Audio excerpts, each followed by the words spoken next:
Revisited. I am Karker Gold, your host of this series in which we will be reading every single chapter of the Bleach manga, providing critical analysis of the art and the narrative, as well as personal response to each of these chapters. We'll also be discussing how the chapter connects to the rest of the manga as a whole. As usual, we begin these videos with a reading of the chapter that we are currently discussing for the episode. This is Chapter 105, Spring Meets the Tiger.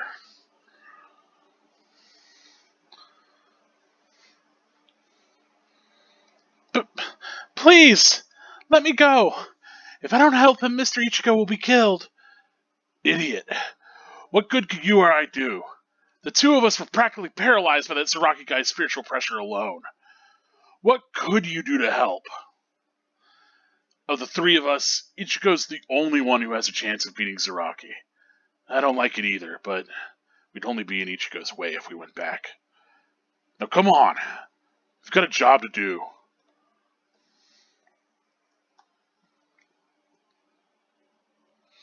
Ichigo came to the Soul Society to save this girl, Rukia. If he could, he'd save her himself, but he's handed it over to us and stayed behind. Ichigo's risking his life to buy us the time we need to rescue Rukia. Do you understand, Hanataro? He's entrusted us with the most important job of all. That's why we have to save the girl, whatever it takes. If we don't keep going, we'll be throwing away everything Ichigo's been fighting for.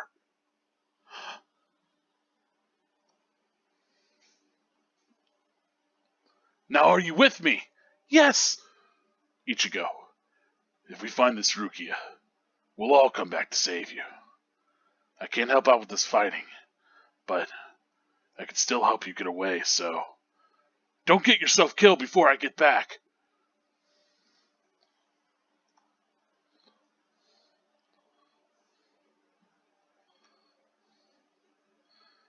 No way.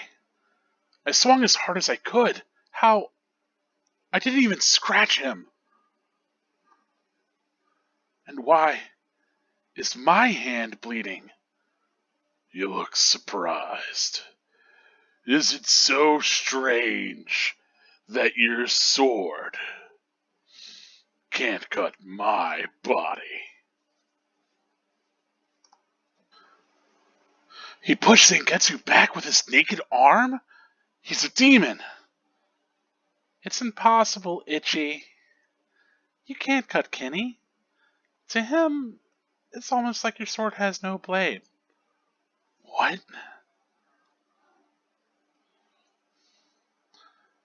Shall I explain why your sword can't cut me? It's no great secret, really. When two spiritual forces collide, the weaker of the two absorbs the impact. That's all there is to it. In short, the killing sword you've created by owning your spirit energy to its limits is weaker than the spirit energy leaking out of me unconsciously. It's quite simple, really. I can't believe I waited all night for someone like you. This won't even make a good anecdote. At least you can take the rust off this thing, eh? I'm counting on you, Ryoka. Bleach, Chapter 105, Spring Meets the Tiger. This is Yachiru Kusajishi.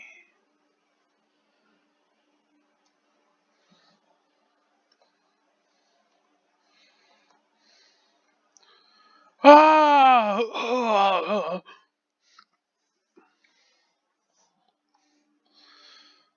2 shots a day was my limit in the beginning. Now I could fire 5 shots or more without exhausting myself.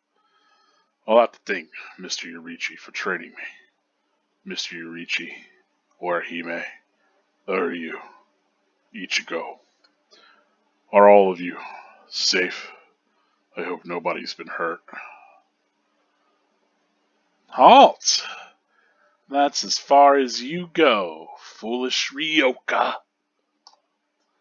I am the assistant, adjutant, and third seat of the 8th Company, Tatsufusa in Joji. You chose the wrong path, foolish Ryoka. With me here, this road is a dead end. Ah! Oh,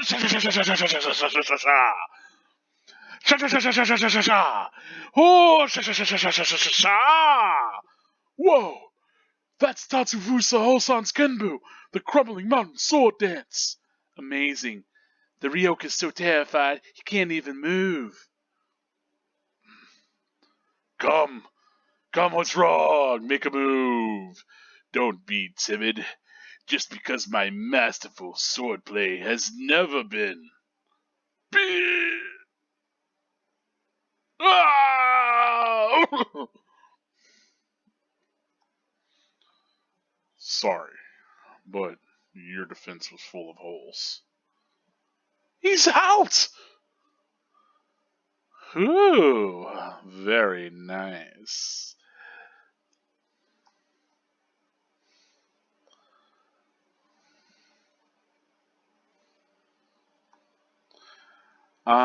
Captain Shunsui Kyoraku of the 8th Company. Pleased to meet you.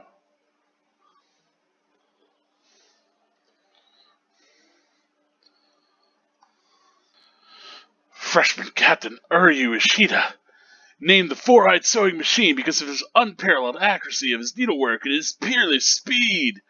And brilliant Orihime Inoue, who, despite her luscious anatomical impediments, caused quite a sensation at the spring tournament with her creative avant-garde stitching. Without those two, Karakura will never make it to nationals. And that is it for chapter 105 of the Bleach manga. Spring, meet the tiger. Something like that. Indeed. Let me get on back to the beginning of this chapter, and we can talk all about it. Ooh, there we go. Yeah, there was some construction work being done like right outside of my door, so hopefully I was able to cut around that in this video. But I know I had to take a few breaks as it got worse, so hopefully there's not too much of an impediment in the audio. But we will see. Nevertheless, this is chapter 105 of the Bleach manga, and as usual, we're picking up from kind of where we left off last time. So if you remember, we had Hanataro and Ganju, and they were running away from the situation with Ichigo. And honestly, the beginning of this chapter, I am not that big of a fan of. A lot of it's just reiteration of stuff we already know. Like, it's really trying to, like, really set a lot of things. And so, in some ways, this chapter does that well, I feel, and actually handles things better than what last chapter did. But in other ways, this does start to feel kind of like fluff. Like, this conversation between Hanataro and Ganju, like, we don't really need it. We've already sort of had it. Like, oh, look, we can't do anything. Even though Hanataro does want to help. It's like, what are you going to do? I mean, like, this entire thing of like, okay, well, he's risking his life so that we can go get Rukia. You know, we're going to go save Rukia. It's like, well, of course Hanataro knows that. Like, that's the whole reason why he's here. You know? Of course, I do like that, like, you know, Ganju's like, well, I can help you run away. I'm good at that. But, please survive. We'll come back and save you. And really I had to wonder, like, what's Ganju's plan here? Because it's like, okay, well, yeah, sure, you get away from Kenpachi Zaraki, who doesn't really care about stopping you from saving Ruki anyway. But are you just expecting that you're going to get all the way, like, to the Senzaiku and like in the tower and everything, you're going to save Rukia without any one of the other captains or vice captains showing up? Like, are you that naive? I don't know. It seems like they're already pretty well alerted to your presence, right? They've been looking at you for a whole day, or looking for you. But I do feel, even though this is just reiterated from the end of the last chapter, I feel like this moment is actually handled a lot better, right? So we get this shot of Ichigo clashing against Zaraki's bare chest. We get the blood on his hands. We get the, like, I didn't even scratch him. we have Ichigo this time actually like freaking out over the blood on his own hand, and we get a much better perspective shot of like I almost love Zaraki like here sort of peeking down underneath the panel even to be like, yeah, is it that strange that you can't cut me as he moves his arm underneath and moves Zangetsu away. It's what we were talking about before where I didn't really think that POV shot worked as well. Whereas here it makes a little bit more sense and it works a little bit better for me. I also like that Zangetsu from this bottom panel flows up to the middle where he's kind of got Zangetsu held up against the arm as well. And I love that Ichigo even mentions that. He's like, wait, he pushed Zangetsu back with just his naked arm? And we can read this as Ichigo jumping back, but like I definitely read more as Kenpachi just like flicking his arm and Ichigo being thrown back like that. Of course, again, Yachiru's cutesy way of speech is going to be localized in these different ways. So she calls Ichigo Ichi, Itchy, I guess, in the localization. So yeah, here's a possible Itchy. You can't cut Kenny. Yeah. Anyway.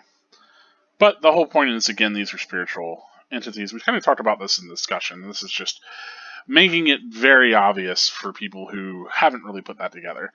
So a lot of what we were talking about before about like, hey, look, you've put your willpower into this. However, your conscious owning of your spiritual energy to its limit to create a cutting edge is weaker than the energy that is just unconsciously coming out of me. So you're probably not going to be able to hurt me. And, Kabachi's a bit disappointed from this. I do love the huge kind of zoom out as he unsheaths his weapon and he calls upon Ichigo to at least take the rust off of it. Which, again, you have to wonder how often these captains get to fight, right? Because they have to be given special permission to draw their swords in the Seirete even. But, yeah, I mean, you're probably not going to send a captain out to go and fight. Like, I mean, even something like Grand Fisher, it seems like if they really wanted to deal with it, they could probably have sent a captain. But, yeah, most hollows probably don't need this level of violence unless they were much, much stronger, unless they were something like a Minos Grande, right? We get Yachiru as our cover, and she's like kind of like fixing her shoe or something. She's got a little butterfly, looking cute. We get to see her lieutenant's badge a little bit more, and we just kind of get her diminutive nature here. I like that the badge looks really big on her because she's very small.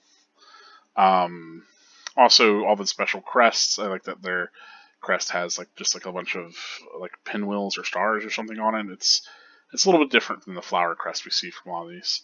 However, the rest of the chapter focuses on Chad as he is punching his way through everyone. And I love the layout of this as he throws his fist forward. The middle's just got this massive beam.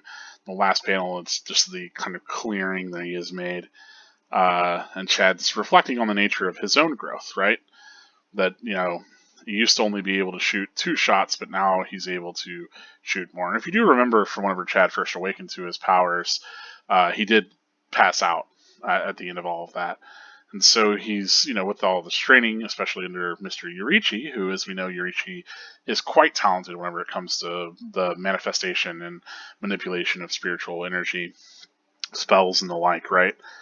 So it makes sense that Yorichi would have trained Chad, who essentially just does these huge blasts of energy. Yeah. Of course, Chad runs forward and he gets confronted by the 3rd seat of the 8th company, and so you think this would be a pretty big fight, because if you remember, Ikaku, being the 3rd seat of the 11th, was a pretty serious battle. We get a whole chapter dedicated to that.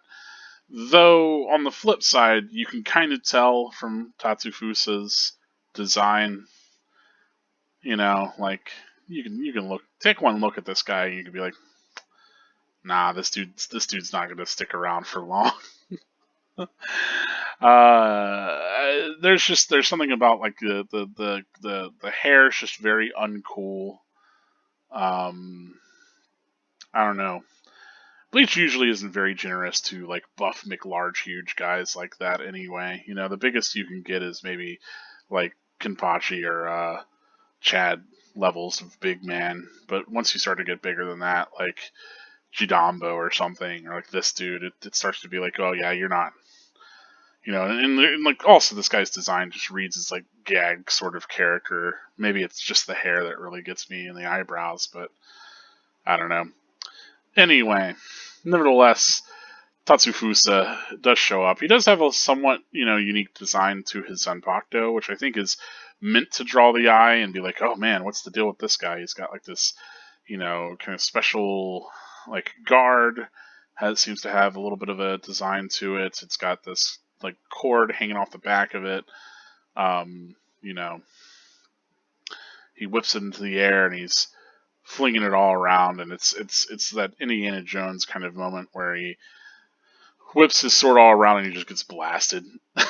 you know, Knocks him straight into a wall way over there. And so, yes, this is supposed to highlight one, Chad's kind of a badass, but then two, I don't know, it comes as so comical that it doesn't quite land for me. Like, Tatsufusa doesn't ever feel like a serious threat. And, like, this is even handled like a gag with these side characters having, like, a ridiculous sort of call and response moment. But then I do like that this has all been set up, for Shunsui to be introduced. So all these petals kind of rain down, and this big entrance as Shunsui swoops into place to really have like this, whoop. Oh, I'm gonna have to cut around that.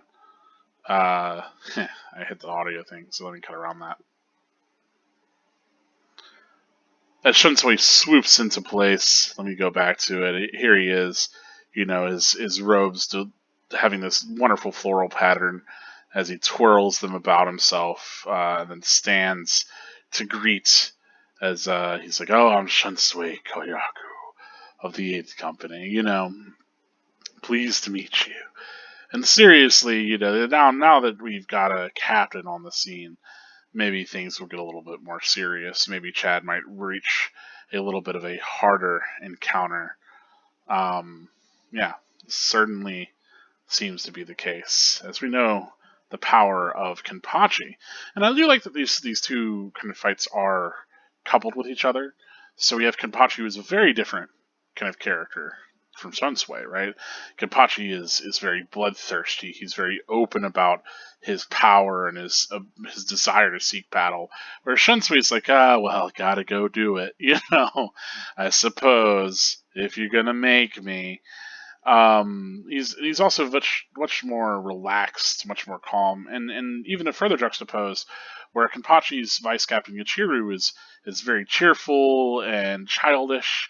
Nano, who is Shensui's Vice Captain, seems to be very serious and takes her job seriously, and is kind of the more stern counterpart. So it's interesting that these two characters that are introduced to us for like this fight that's happening in parallel are in different positions. And furthermore, Ichigo is immediately set up as being in a disadvantageous position against Kenpachi, where he can't even land a blow. And Chad has just been literally blowing holes through dudes down the entirety of the block. Chad has just defeated half of the 11th Division and one shot the 3rd seat of the 8th. Like, what's Shunsui gonna do, right? Like, I just destroy your second-hand man. How are you gonna step? So it is interesting the ways that these two fights are held in parallel, and they're so different from one another in terms of structure and setup. And I think that's the point, that it's meant to juxtapose these situations and these characters to kind of even further highlight the differences. The ways in which these characters are presented are made that much more extreme because we have them in juxtaposition to one another. Of course, we have more of that human world stuff with the sewing group, and it's gags. I like Orihime's like bread with pins sticking out of it. Makes sense. Think about the crafts that Orihime would get up to. They'd all probably be food. Anyway, I mean, not a ton to say about this chapter. I'm thinking about the title, the Spring meets the Tiger, and I'm not entirely sure what that might be referenced to. So if you do know, please do let me know. Um, but then, the only like sort of thing, it kind of reminds me of like the eeny meeny miny mo, catch a tiger by the toe kind of thing, something like that. It feels like a children's kind of song or like a children's something, which might fit for Shunshui, as he's like, oh well, this is all fun and games, right? So maybe it fits the sort of lackadaisical sensation Shunshui has, and I can certainly see how he might represent spring, what with his floral designs and all of that, and the tiger could be this rampaging Ryoka that is Chad, maybe. But otherwise, yeah, this chapter really, for me, it begins. It's essentially three pieces, right? It begins with a reiteration of things that we already know, kind of an affirmation of where Hanataro and Ganju are at this point, as well as Ichigo basically sacrificing himself so that these others can save Rukia. It confirms that Ichigo stands absolutely no chance against Kenpachi, and like why that's the case. And then it also sets up for this battle between Chad and Shunsui. And so it's really a transitory chapter. It isn't doing too much that's new, honestly, because we already knew all of these things going into this chapter. It just reframes it and sets it up perhaps in a more clear way. And so whenever we talk about the sort of work that Kubo's doing, a lot of his work is going to be trying to make sure that certain people understand things and that other things are maybe perhaps a bit more obscure, either so you can figure them out on your own or they can be revealed to you later. So, like, the nature of Aizen's death, or Rukia's Gigai, or, even the conspiracy around Rukia's execution. All of that is left pretty vague. I mean, it's a mystery, a lot of it. But it is certain things that we could piece together if we really looked at a lot of the evidence. You could try to figure out what's going on in a lot of those cases. And in some of them, you could even come to the correct conclusion with the evidence we already have. Now, I'm not going to spoil that except for in the spoiler sections, of course. But the other big thing is that, like, there's stuff that he wants to be very explicit for his manga. So whenever Ichigo can't hurt Kenpachi, you have to make that pretty explicit. You could keep it more vague, and certainly in some situations, things that happen in fights are kept vague for the expediency of the fight. This kind of exchange they have makes sense from a naturalistic perspective. That is one thing that always sort of bugs me in shonen series whenever a character has to do something to fight, and either someone on the sidelines or the characters themselves have to explain what's going on. And Bleach will have that happen sometimes, such as the nature of it. I mean, it's a shonen manga; you can't get away from that stuff really. But it does, sort of like leave you wanting it just to be shown and not told. And so, yeah, Kubo has to kind of figure out like a comfortable place for a lot of that. I think the stuff with Kenpachi works, especially because the presentation is handled better here than I believe it was last chapter. Whereas the Hanataro and Ganju stuff, I feel, is like, yeah, maybe it makes sense for having this transition so that we can hop between these different sections, but we could have just honestly started from that moment with Zaraki and not caught back to Hanataro and Ganju until we eventually do, So, yeah, there's parts of this one that, I think could be chopped and screwed a little bit differently. But ultimately, at the end of the day, it kind of all serves the purpose of making it very explicit to the average reader. And whenever I say the average reader, I mean someone who's like, you're reading this weekly, you're reading alongside a bunch of other manga, you're maybe not paying that much attention to it, you're just enjoying it on, a sort of surface level of enjoyment, you're not looking to kind of critically engage or anything, it's just, it's sort of weekly entertainment for you. I think that's what this sort of stuff is there for. And for me, yes, like, I feel like maybe it's a bit redundant, but for the people who are engaging on that like different level, then yeah, it's going to be helpful for them. You'd be surprised what completely flies over some people's heads, and what like I still, as like a fan of Bleach, have to like spell out for people and be really explicit about because the manga hasn't been. And if they have any concerns about the adaptation of the final arc of the Thousand Year Blood War arc, that's what I'm worried will be added in, if anything, because they are adding some content in. I'm worried that some of the moments that worked really, really well, being subtle and just being shown, might be explained too explicitly because they might expect that an anime viewing audience isn't going to grapple with the content in the same way that a manga audience might. I'm not sure. I'll have to see when it airs, but that is one reservation that I do have. And some people will say, the common response is like, oh, well, what's the problem with explaining it? I'm like, well, it's fiction. I want to engage with the fiction, and whenever something starts to be too expressly and chiefly explained, I am reminded of its fictitious quality, and I am disengaged from like the fiction itself. Whereas if something is interesting and pulls me in, and I'm thinking, okay, how does that work, and I sort of suss that out as I'm reading through it or watching it, that is more engaging personally. I think that's more satisfying for me to read or watch. But that might not be the case for a lot of people. I think the ways that I engage with fiction certainly differ from the average person. Not just in like critical modes, but also in just like laid back modes as well.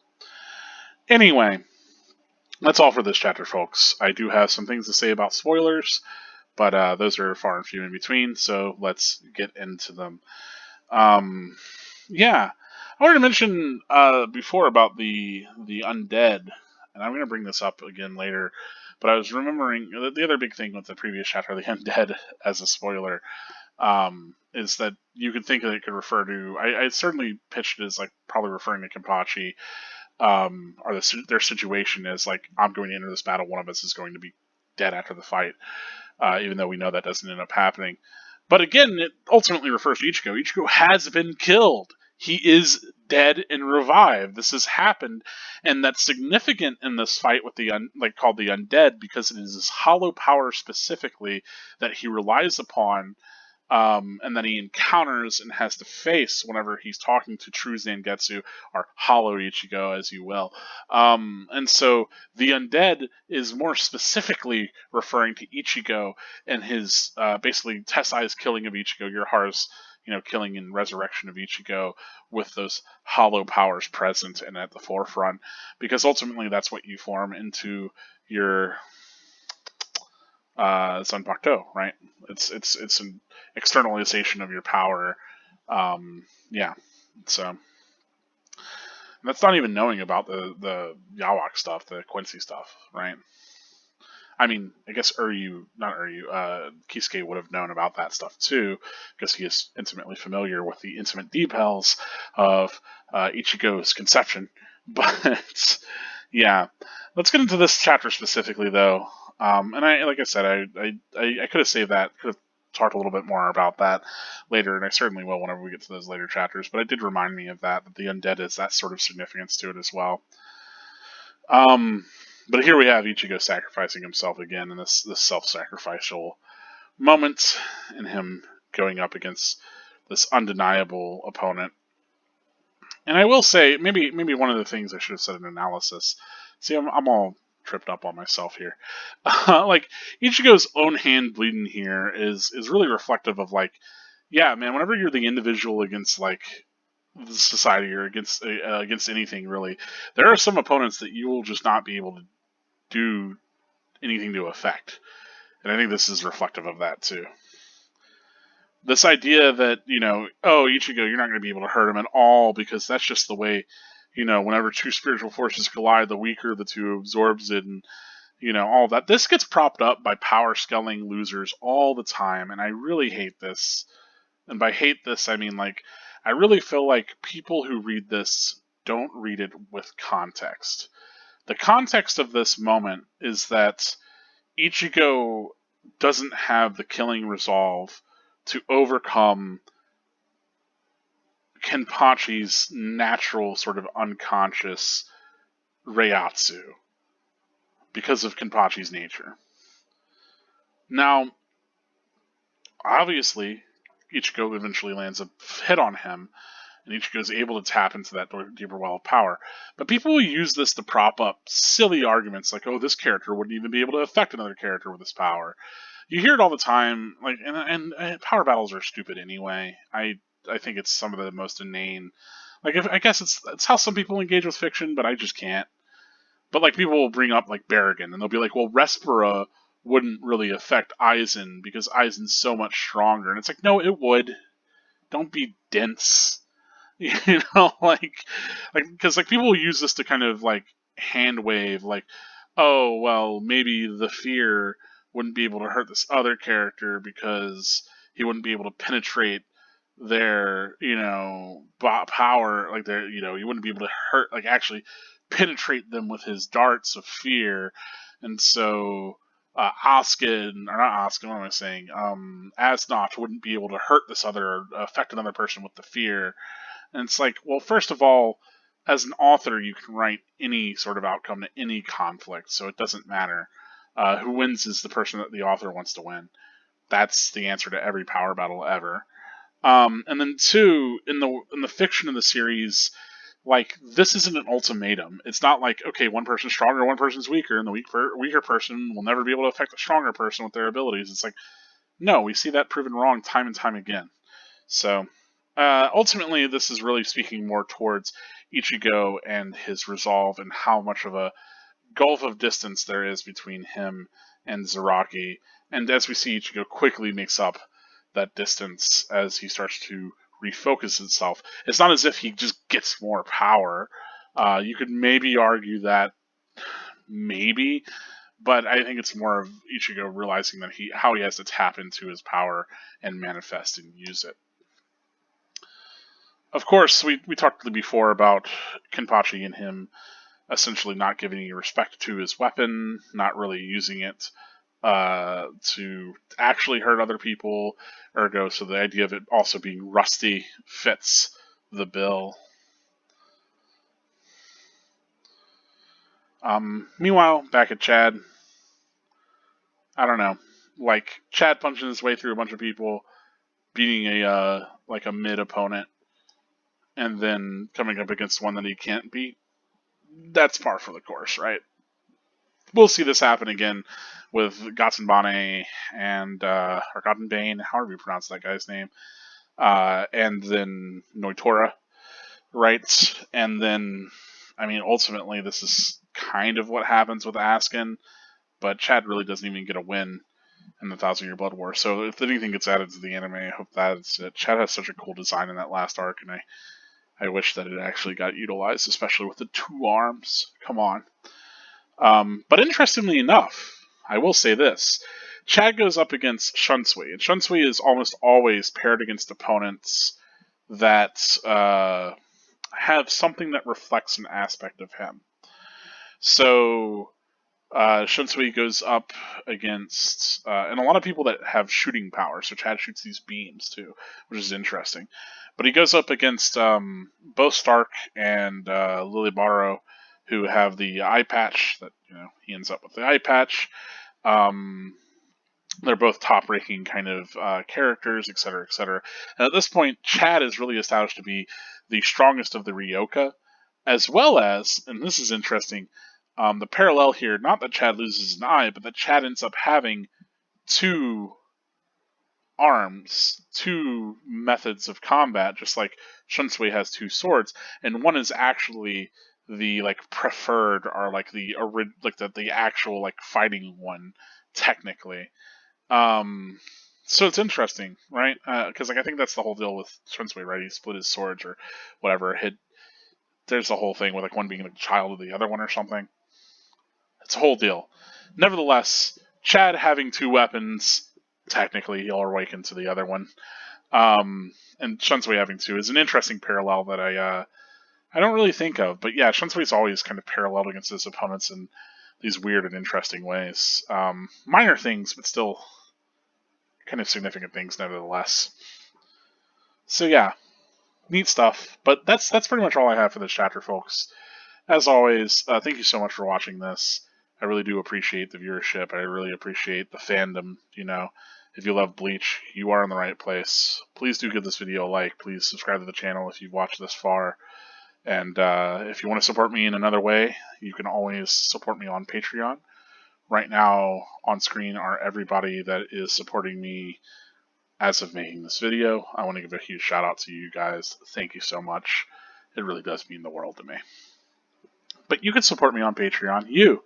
Yes, you, viewing the video right now. And, yeah, your name could be up here. Your username, whatever you want to be called in the video. You can call yourself anything. I don't care.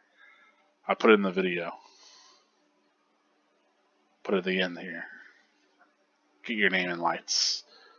Also support, the fandom and Bleach and all of it, right? Me, all of this would be nice. Nevertheless, this has been Karker Gold, reminding you that spirits are forever with you. Stay gold.